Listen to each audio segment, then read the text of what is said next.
నమస్తే, welcome to editor analysis. తాజాగా దేశ రాజకీయాల్లోనే పెను సంచలనమైన మార్పులు కనిపిస్తున్నాయి. ఏపీ రాజకీయాల్లో ఇంకా ఆసక్తికరమైన సందేశాత్మకమైన పరిణామం కూడా చోటు చేసుకుంది. సాధారణంగా ప్రజాప్రతినిధుల కాన్వాయ్ అంటే పొడవైన వాహనాల శ్రేణి, సైరన్లు, భారీ భద్రత, రోడ్లపై ట్రాఫిక్ నియంత్రణ వంటి దృశ్యాలు డైలీ మనకి కనిపిస్తుంటాయి, చూస్తూనే ఉంటాం. కానీ ఇప్పుడు ఏపీలో కీలక పరిణామాలు చోటు చేసుకున్నాయి. ఇంధన పొదుపు, బాధ్యతాయుత వినియోగం, ప్రజలకు ఆదర్శంగా నిలవాలి అన్న లక్ష్యంతో AP CM Chandrababu, deputy CM Pawan Kalyan, మంత్రి నారా లోకేష్ వరుసగా తమ కాన్వాయ్లోని వాహనాలను గణనీయంగా తగ్గించేశారు. ఈ మార్పుకు కారణం పెద్దన్న వాళ్ళ భాషలో అదే ప్రధాని నరేంద్ర మోడీ ఇచ్చిన ఇంధన పొదుపు పిలుపే. మరి పశ్చిమాసియాలో నెలకొన్న ఉద్రిక్తత కారణంగా అంతర్జాతీయ ఇంధన మార్కెట్లపై ఒత్తిడి పెరుగుతున్న సమయంలో పెట్రోల్, డీజిల్ వినియోగాన్ని తగ్గించాలని ప్రధాని పిలుపునిచ్చారు. ఆ పిలుపును కేవలం మాటల్లో కాకుండా తమ కాన్వాయ్ని తగ్గించడంలో ద్వారా ఆచరణలో చూపించారు. మొదట సీఎం చంద్రబాబు నాయుడు గారు అయితే ఇప్పటిదాకా 11 వాహనాలతో కదిలే ముఖ్యమంత్రి కాన్వాయ్ను ఒక్కసారిగా 4 వాహనాలకు పరిమితం చేసేశారు. తాజాగా ఉండవల్లి నివాసం నుంచి సచివాలయానికి బయలుదేరినప్పుడు ఈ మార్పు స్పష్టంగా కనిపించింది. పెద్ద కాన్వాయ్కి బదులుగా కేవలం అవసరమైన భద్రతా వాహనాలతో మాత్రమే ఆయన ప్రయాణించడం అధికార వర్గాల్లోనే కాదు, ప్రజల్లో కూడా చర్చకు దారితీసింది. ఈ నిర్ణయంతో ఒక స్పష్టమైన సందేశం వెళ్ళింది. పదవి ఎంత పెద్దదైనా ప్రజల ముందు ఆదర్శంగా నిలవడం ఇంకా పెద్ద విషయమని. ముఖ్యమంత్రి నిర్ణయం తర్వాత వెంటనే ఉప ముఖ్యమంత్రి పవన్ కళ్యాణ్ కూడా అదే మార్గాన్ని ఎంచుకున్నారు. జెడ్ కేటగిరీ భద్రత కలిగిన నాయకుడిగా భద్రతా ప్రమాణాలు ఖచ్చితంగా పాటించాల్సిన పరిస్థితి ఉన్న అవసరం లేని వాహనాలను తగ్గించాలని తన భద్రతా అధికారులకు స్పష్టంగా ఆదేశాలు ఇచ్చేశారు. మరి తన అధికారిక కాన్వాయ్లో ఉన్న వాహనాలు సంఖ్యను 50% తగ్గించాలని సూచించారు. ఇక ఉదయం నుంచే ఆ మార్పులు అమల్లోకి వచ్చాయి. పవన్ కార్యాలయం విడుదల చేసిన ప్రకటన ప్రకారం ప్రధానమంత్రి ఇచ్చిన ఇంధన పొదుపు పిలుపును గౌరవిస్తూ ఈ నిర్ణయం తీసుకున్నట్లు పేర్కొన్నారు. ఇక పవన్ కళ్యాణ్ తీసుకున్న ఈ నిర్ణయం కేవలం ఒక పరిపాలనా చర్య కాదు, వ్యక్తిగతంగా భారీ ప్రజాదరణ ఉన్న నాయకుడిగా ఆయన చేసే ప్రతి చర్యకు ఒక సంకేతాత్మక విలువ ఉంటుంది. మరి అలాంటి పరిస్థితుల్లో భద్రతా అవసరాలు ఉన్నప్పటికీ అవసరానికి మించి వాహనాలు వద్దన్న సందేశం ప్రభుత్వ వ్యవస్థలోనే కాదు, రాజకీయ నాయకత్వంలో కూడా కొత్త చర్చకు నేడు దారితీసింది. ఇక మంత్రి నారా లోకేష్ కూడా ఈ మార్పులో వెనుకపడలేదు. ఆయన మరింత ముందుకెళ్ళి కేవలం ఒక్క వాహనంతోనే బయలుదేరడం ప్రత్యేకంగా కనిపించింది. తన భద్రతా సిబ్బంది కోసం మాత్రమే ప్రత్యేక వాహనాలను ఏర్పాటు చేసి తన ప్రయాణానికి కనీసం అవసరమైన వాహనాన్నే ఉపయోగించారు. ఆయన కూడా తన కాన్వాయ్లో వాహనాల సంఖ్యను సగానికి తగ్గించాలని అధికారులకు ఆదేశాలు ఇచ్చేశారట.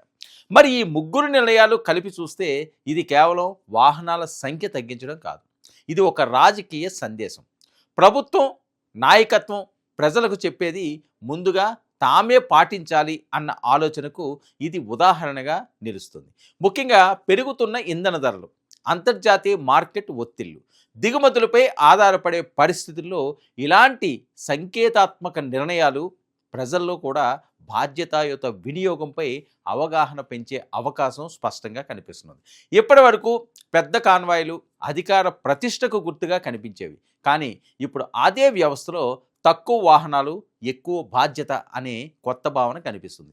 ముఖ్యమంత్రి చంద్రబాబు 11 నుంచి 4కి తగ్గించడం, ఉప ముఖ్యమంత్రి పవన్ కళ్యాణ్ 50% కాన్వాయ్ని తగ్గించడం, మంత్రి నారా లోకేష్ ఒక్క వాహనంతోనే ప్రయాణించడం, ఇవన్నీ కలిపి చూస్తే ఆంధ్రప్రదేశ్ రాజకీయాల్లో ఒక కొత్త పరిపాలనా సందేశం అయితే మొదలైనట్టే కనిపిస్తుంది. ఇక రాజకీయాల్లో కొందరు నాయకులు నిర్ణయాలు తీసుకుంటారు, మరికొందరు నాయకులు నిర్ణయాలు తీసుకుంటే ప్రజలు గమనిస్తారు. కానీ కొంతమంది నాయకులు చేసే ప్రతి చర్యను అభిమానులు ఆచరణలో పెడతారు. ఆ జాబితాలో పవన్ కళ్యాణ్ పేరు ముందు వరుసలో ఉంటుంది. ప్రత్యేకంగా యువతలో పవన్ కళ్యాణ్కు ఉన్న ఆదరణ, ఆయన మాటకు ఉన్న ప్రభావం భారీగా ఉంటుంది. మరి ఆయన ఏ అంశంపై స్పందించినా, ఏ నిర్ణయం తీసుకున్నా అది కేవలం రాజకీయ నిర్ణయం మాత్రమే ఉండదు. అభిమానుల్లో ఒక ఉద్యమంలా మారే అవకాశం ఉంటుంది. అందుకే తన కాన్వాయ్లో వాహనాల సంఖ్యను తగ్గిస్తూ పెట్రోల్, డీజిల్ వినియోగాన్ని తగ్గించాలనే నిర్ణయం తీసుకోవడం సాధారణ విషయం కాదు.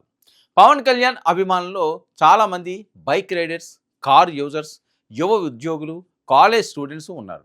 అలాంటి ఫ్యాన్ బేస్లో కనీసం కొంత శాతం మంది కూడా అవసరం లేకపోతే వాహనం తక్కువగా వాడాలి, ఫ్యూయల్ సేవ్ చేయాలి, షేరింగ్ చేయాలి అనే ఆలోచనతో ముందుకు వస్తే దాని ప్రభావం గట్టిగా ఉంటుంది.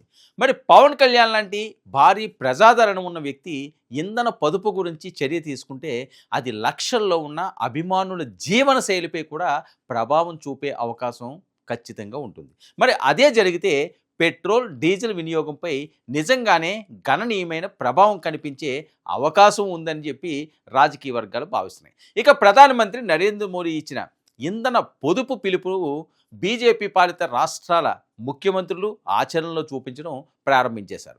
ఉత్తరప్రదేశ్లో ముఖ్యమంత్రి యోగి ఆదిత్యనాథ్ ముందుగా స్పందించారు. అధికారిక పర్యటనలో భారీ వాహన ర్యాలీలకు బ్రేక్ వేయాలని నిర్ణయించారు. జిల్లా పర్యటనలు, ప్రజా కార్యక్రమాలు, అధికారిక సమావేశాల సందర్భంగా అవసరానికి మించి వాహనాలు ఉండకూడదని స్పష్టం చేశారు. మరి ముఖ్యమంత్రి కాన్వాయ్లో కూడా కనీస అవసరమైన వాహనాలని ఉపయోగించాలని ఆదేశాలు జారీ అయ్యాయి. ఇక మధ్యప్రదేశ్లో ముఖ్యమంత్రి మోహన్ యాదవ్ మరో అడుగు ముందుకు వేశారు. ప్రభుత్వ కార్యక్రమాలే కాదు, ప్రైవేట్ రంగానికి ఒక సూచన ఇచ్చారు. పెద్ద సంఖ్యలో వారంలో 2 రోజులు వర్క్ ఫ్రమ్ హోమ్ అమలు చేసే అవకాశాన్ని పరిశీలించాలని సూచించారు. ఎందుకంటే ఉద్యోగులు కార్యాలయాలకు వచ్చే ప్రయాణాల వల్ల భారీ స్థాయిలో ఇంధన వినియోగం జరుగుతుంది. అదే తగ్గితే వేల లీటర్ల ఇంధనం ఆదా అయ్యే అవకాశం ఉందని రాష్ట్ర ప్రభుత్వం భావిస్తుంది. మరి దేశ రాజధాని ఢిల్లీలో కూడా ఇదే తరహా మార్పులు ఇప్పుడు కనిపిస్తున్నాయి. ప్రభుత్వ అధికారులు కార్ పూలింగ్ను ప్రోత్సహించాలని నిర్ణయించారు. ఒకే ప్రాంతానికి వెళ్ళే అధికారులు వేర్వేరు వాహనాల్లో కాకుండా ఒకే వాహనంలో ప్రయాణించాలనే సూచనలు వెలువడ్డాయి. అవసరమైన చోట ప్రజా రవాణా వినియోగాన్ని కూడా ప్రాధాన్యంగా తీసుకుంటున్నారు. ఇది కేవలం ఇంధన పొదుపే కాదు, ట్రాఫిక్ ఒత్తిడిని కూడా తగ్గించే ప్రయత్నంగా కనిపిస్తున్నది. రాజస్థాన్లో ముఖ్యమంత్రి భజన్ లాల్ శర్మ కాన్వాయ్లో వాహనాల సంఖ్యలు తగ్గించాలని నిర్ణయించారు. అధికారిక పర్యటనలో భారీ వాహన శ్రేణికి బదులుగా అవసరమైన భద్రతతో మాత్రమే ప్రయాణించాలని ఆదేశించారు. మరి ప్రభుత్వం నుంచి వచ్చే ప్రతి నిర్ణయం ప్రజలకు ఒక సందేశం కావాలని ఆయన భావిస్తున్నట్లు రాజకీయ వర్గాలు చెబుతున్నాయి. మరి ఈ నిర్ణయాలన్నిటి వెనుక ఒకే లక్ష్యం కనిపిస్తుంది, అదే ఇంధనాన్ని ఆదా చేయాలి, విదేశీ చమురు దిగుమతులపై ఆధారాన్ని తగ్గించాలి, దేశ ఆర్థిక వ్యవస్థను మరింత బలోపేతం చేయాలి అని. మరి భారత్ తన చమురు అవసరాల్లో పెద్ద భాగం దిగుమతుల ద్వారానే తీర్చుకుంటుంది. అంతర్జాతీయ మార్కెట్లో చిన్న మార్పు జరిగిన దేశ ఆర్థిక వ్యవస్థపై ప్రభావం పడుతుంది. మరి అలాంటి పరిస్థితుల్లో ప్రభుత్వ పెద్దలు స్వయంగా ముందుకు వచ్చి ఇంధన పొదుపు చర్యలు చేపట్టడం ఇప్పుడు దేశవ్యాప్తంగా ఒక ఉద్యమంలా మారుతుంది. ఇది కేవలం కాన్వాయ్ తగ్గింపు కాదు, ఇది ఒక జాతీయ సందేశం. ఇంధనాన్ని ఆదా చేయండి, దిగుమతులపై ఆధారాన్ని తగ్గించండి, భారతదేశాన్ని మరింత బలంగా నిలబెట్టండి. ఈ సందేశం ఇప్పుడు దేశవ్యాప్తంగా మారుమోగుతుంది. ఇది ఈనాటి editor analysis. Stay tuned to 99 news.